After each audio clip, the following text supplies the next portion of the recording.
My dad called the cops on me for wrecking his $80,000 Camaro. He froze when the officer played the dashcam footage. I, 24M, am a fleet mechanic for a mid-sized logistics company, and if there's one thing I have learned from fixing engines, it is that you can ignore a strange knocking sound for a while, but eventually the rod is going to throw and destroy everything.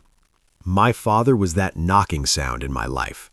I always knew he was a problem, but I never thought the catastrophic failure would look like him trying to send me to prison to save his reputation. To understand why I didn't just punch him and walk away immediately, you have to understand the dynamic. My father is a local real estate agent, the kind whose face is plastered on shopping carts and bus benches. To the public, he is the pillar of the community, the guy who sponsors the Little League team, though he never actually cuts the check until they threaten to pull the banner. Behind closed doors, he is a man who views his family as staff members in the movie of his life. I wasn't his son, I was his retirement plan, his handyman, and apparently his scapegoat.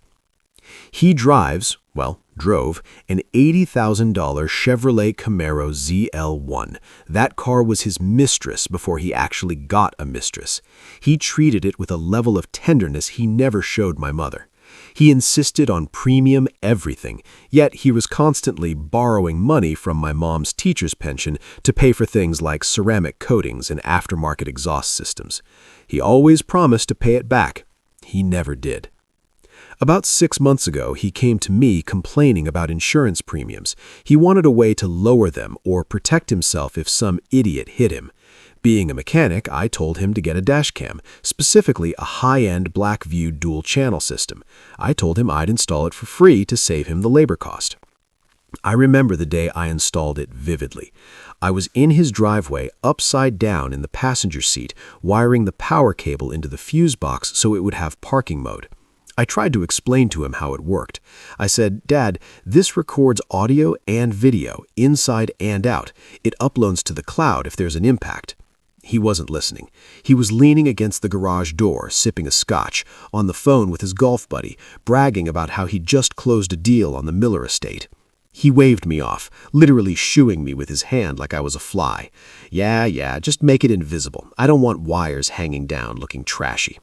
So I did exactly what he asked. I hid the unit perfectly behind the rearview mirror. From the driver's seat, you couldn't even see it. He never downloaded the app. He never asked for the login. He just assumed it was magic. That ignorance was the only reason I'm writing this as a free man today. It was a Tuesday night, around 11:45 p.m. I was dead asleep when my phone started buzzing on the nightstand. I saw his contact photo, a picture of him in a tuxedo holding a glass of champagne, and groaned. He never called this late unless something was broken. I answered, voice groggy, "Dad, what's going on?" "I need you. Route 9, by the old textile mill. Bring your tools, now." No greeting, no "how are you," just orders. "What happened? Did you get a flat?"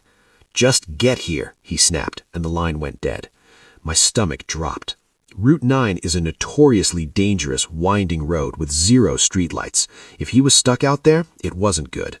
I threw on my work boots, grabbed my keys, and jumped into my truck. It's a beat-up Ford F-150 with 200,000 miles on it, rusting at the wheel wells, but the engine runs like a clock because I take care of it.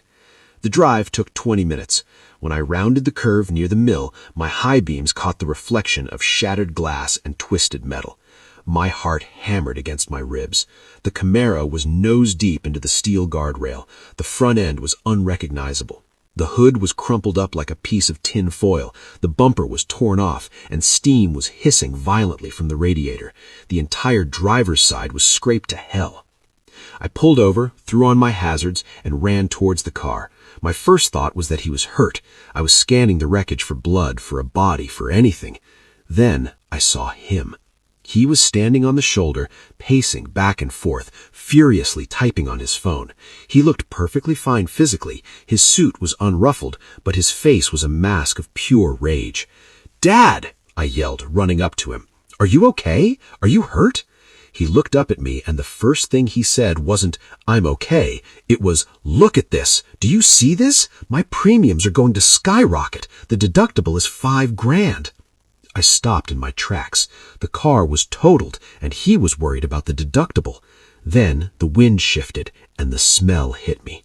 It was undeniable. The sharp, sickly sweet scent of bourbon mixed with expensive cologne. I stepped closer. His eyes were glassy and bloodshot. He was swaying slightly, correcting his balance every time he stopped pacing. "Dad," I said, my voice dropping, "you've been drinking." He waved his hand dismissively, a gesture I knew too well. I had a couple at the client dinner. A deer ran out. Massive buck. I swerved. It was unavoidable. I looked at the road. There were skid marks, but they were erratic. "The airbag's deployed," I said.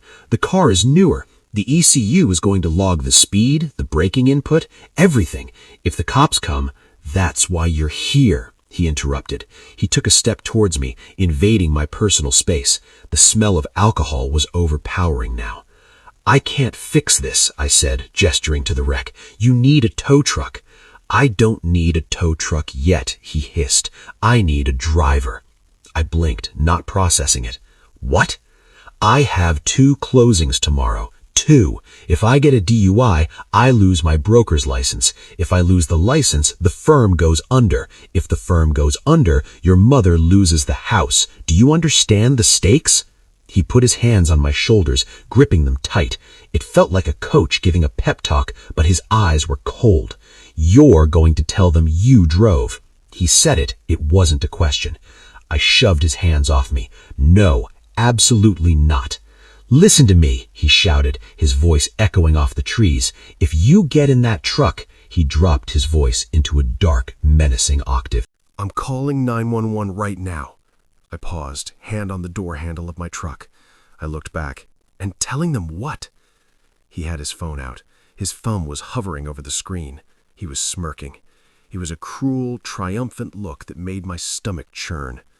"I'm going to tell them you stole it," he said calmly. The silence of the woods felt heavy. "You wouldn't." "Grand theft auto," he listed off, ticking fingers. "Joyriding, destruction of property. You took the spare key without asking. You took my baby out for a joyride because you're jealous of my success, and you wrecked it. And now you're trying to flee the scene." "That's insane. No one will believe that." "I'm a respected businessman, a pillar of the community. You're a grease monkey who drives a rusted bucket of bolts. Who do you think the cops are going to believe? The distraught father or the delinquent son?" He didn't wait for my answer. He hit the call button. He put it on speaker so I could hear. 911, what is your emergency?" The dispatcher's voice crackled. My father's demeanor changed instantly. He hunched his shoulders. His voice cracked. He let out a fake, trembling sob. "Please, I need police. It's my son. He stole my car. He just crashed it on Route 9. He's becoming violent. I think he's on drugs. Please hurry." He hung up and stood up straight, wiping the fake tears away instantly. He looked at me with dead eyes. "You have about 10 minutes to decide. Either you were driving and it was an accident, or you're going to jail for grand theft auto." I stood there, frozen, not with fear, but with a sudden, crystal-clear realization.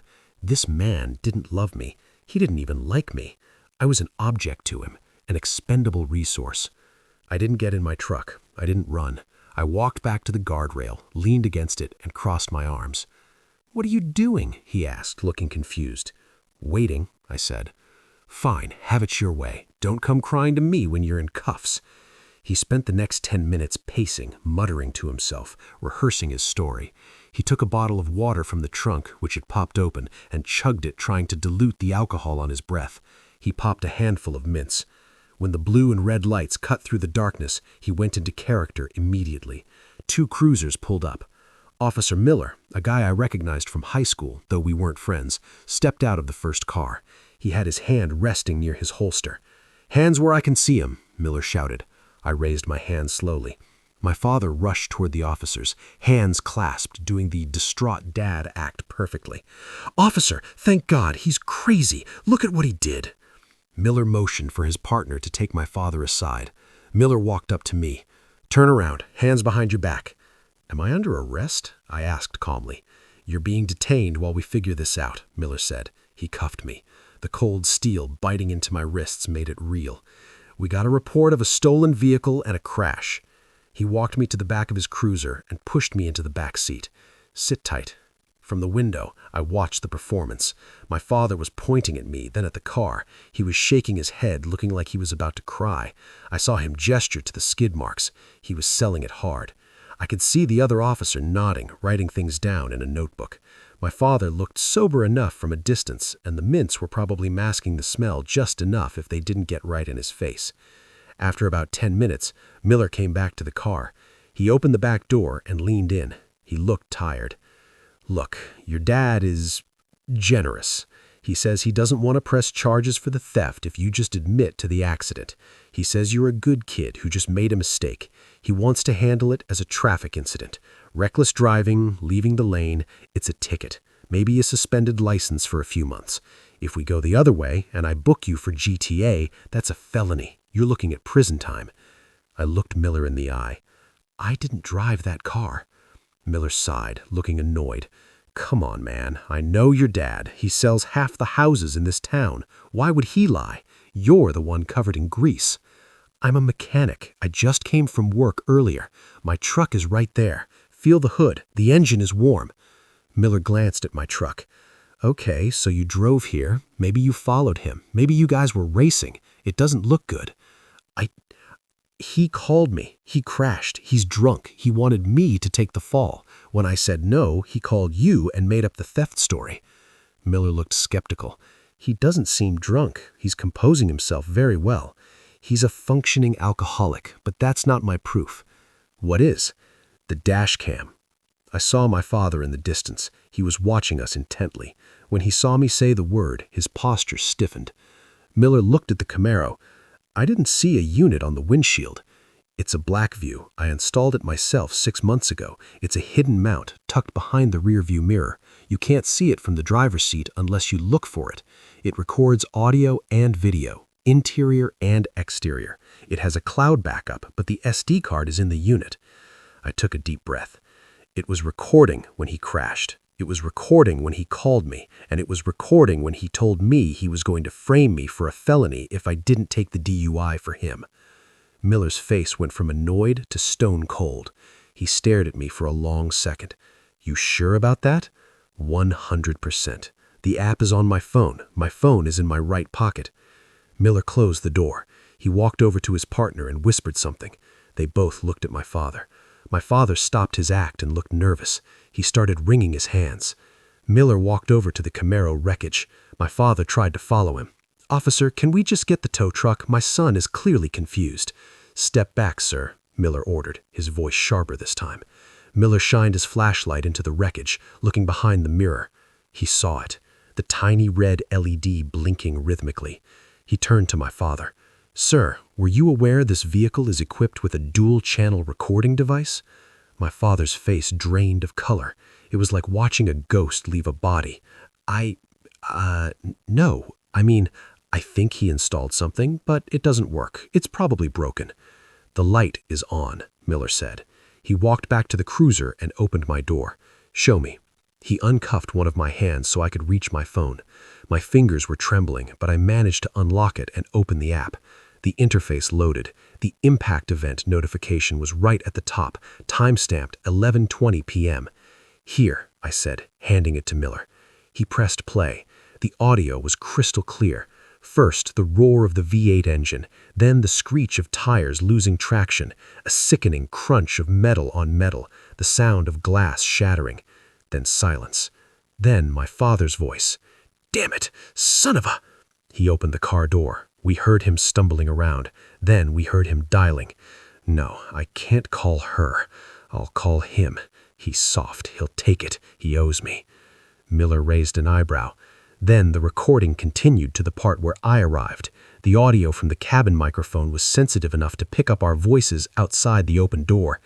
"If you walk away, I'm calling 911 right now." Telling them that you stole it. Grand Theft Auto. You wouldn't. I'm your father. Who do you think they're going to believe? Miller stopped the video. He didn't look at me, he looked at his partner and gave a slight nod. "Uncuff him," Miller said. The partner unlocked the other cuff.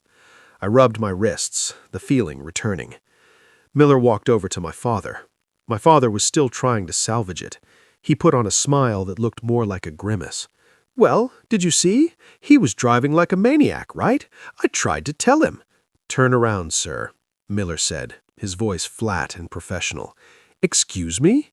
"Turn around, hands behind your back. You are under arrest." "You can't be serious," my father shrieked. "I'm the victim. That video is fake. He hacked it. Do you know who I am? I sold the mayor his house. I play golf with the chief." "You can tell the chief all about it," Miller said, snapping the cuffs on. "Right now, you're under arrest for filing a false police report, attempted insurance fraud, and driving under the influence." My father started thrashing, screaming about lawyers, about how I was an ungrateful brat, about how he was going to ruin me. They shoved him into the back of the cruiser, the same seat I had just vacated. He pressed his face against the glass, eyes wide with panic and rage, mouthing words at me. "You're dead to me." I just stood by my rusted truck and watched. I didn't feel happy. I felt empty. But the story doesn't end there. If it did, it would just be a justice boner moment. Real life is messier. Because I was the one who had the footage, I decided to watch the rest of it later that night, after the cops left and I was back in my quiet apartment. I wanted to see what led up to the crash.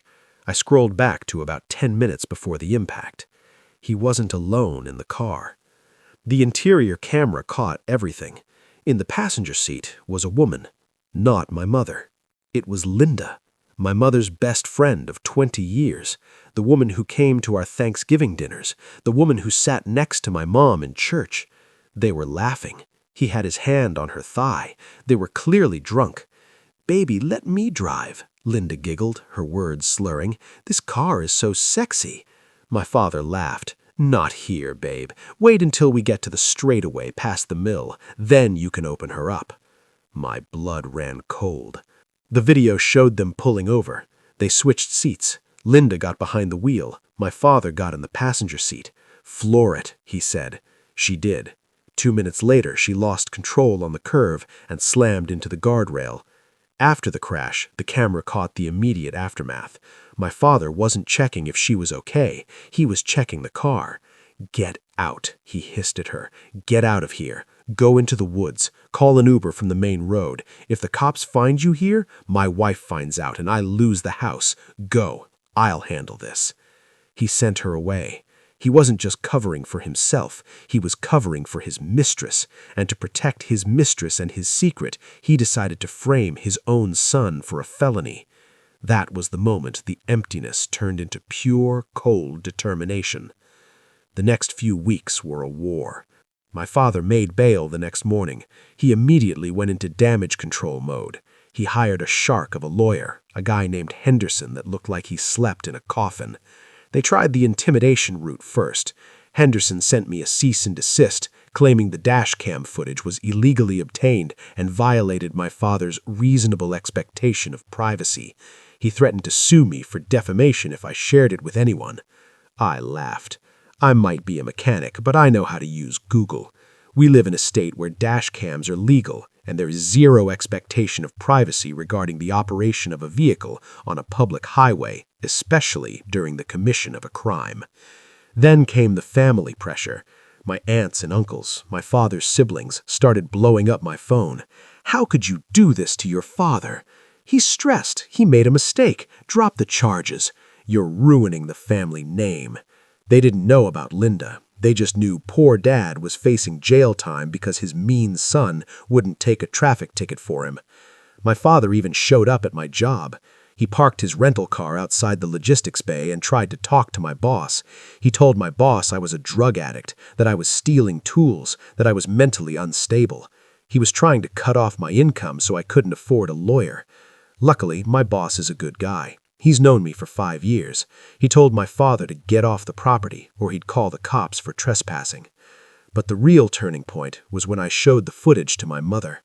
I went to the house on a Sunday when I knew my father was meeting with his lawyer. Mom was in the kitchen, looking tired. She had been crying. She thought my father was just under stress from the accident. She still believed his version of events, that I was being difficult. "Mom, you need to see this," I said. "I don't want to get in the middle of it," she said, wiping the counter furiously. "Your father is so upset. Can't you just apologize?" Apologize for what? For not going to prison for him? I put my laptop on the table and hit play. I watched her face as she watched the video. I watched her confusion when she saw Linda in the passenger seat. I watched her hand fly to her mouth when she saw them kissing. I watched her crumble when she heard him tell Linda to run and then plot to frame me.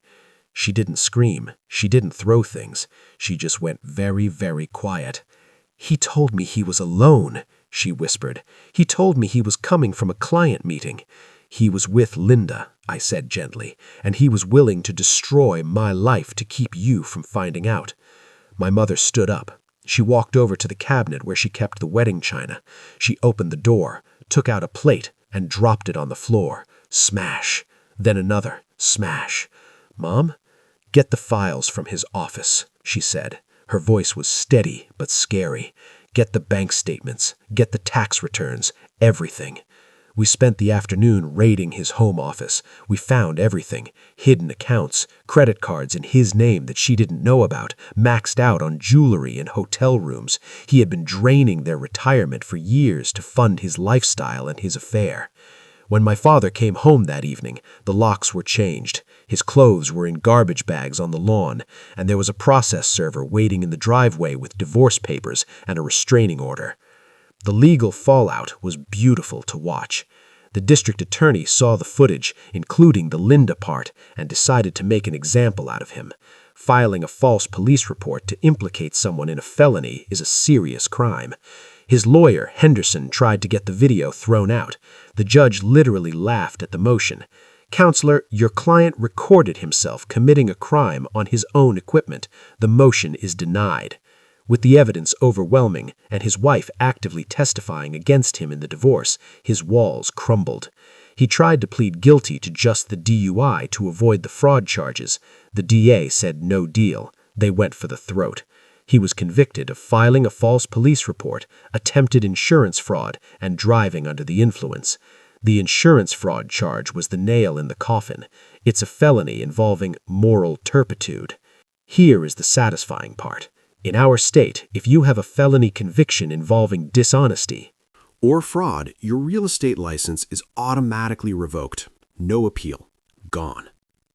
His career vanished overnight. The firm fired him before the ink was dry on the verdict. The insurance company, the one he was so worried about raising his premiums, denied the claim for the Camaro entirely because the driver, Linda, wasn't an authorized driver on the policy, and he lied about who was driving. Then they sued him for the cost of the investigation and the damage to the guardrail. They blacklisted him. He literally cannot get car insurance from any major carrier in the country. Mom took him to the cleaners in the divorce. Since we had proof of adultery and financial dissipation, spending marital assets on the affair, the judge awarded her the house, 70% of the remaining assets, and full alimony. Linda's husband found out too. He divorced her, she lost her home and her friends. Last I heard, she moved 2 towns over and works at a diner. My father got sentenced to 18 months. He served 6 months in county and is now on probation for 5 years. I saw him one last time at the final hearing. He looked small. Without the expensive suit, without the fake tan, and without the Camaro, he was just a sad, gray old man. He looked at me across the courtroom. He didn't look angry anymore. He looked confused, like he genuinely couldn't understand how the universe had allowed this to happen to him. He had played his cards, he had tried to bluff, and he had lost everything. He tried to walk up to me after the sentencing. "Son," he started, his voice raspy. I didn't stop. I walked right past him like he was a stranger. I got into my truck. I started the engine. It rumbled to life, a little loud, a little rough, but reliable. It's mine. I paid for it. I fix it, and nobody drives it but me. I drove home, called my mom to check in on her. She's dating a nice guy now who owns a bakery and actually listens to her, and ordered a pizza. It's been a year. I haven't spoken to him since. Sometimes I get calls from unknown numbers, but I never answer. I heard he's working at a car wash now, scrubbing rims on cars he used to be able to afford. Karma is a mechanic, and she always fixes the problem eventually. If you enjoyed watching a narcissist's life get totaled faster than his sports car, go ahead and smash that subscribe button. It's the only crash you'll want to see today.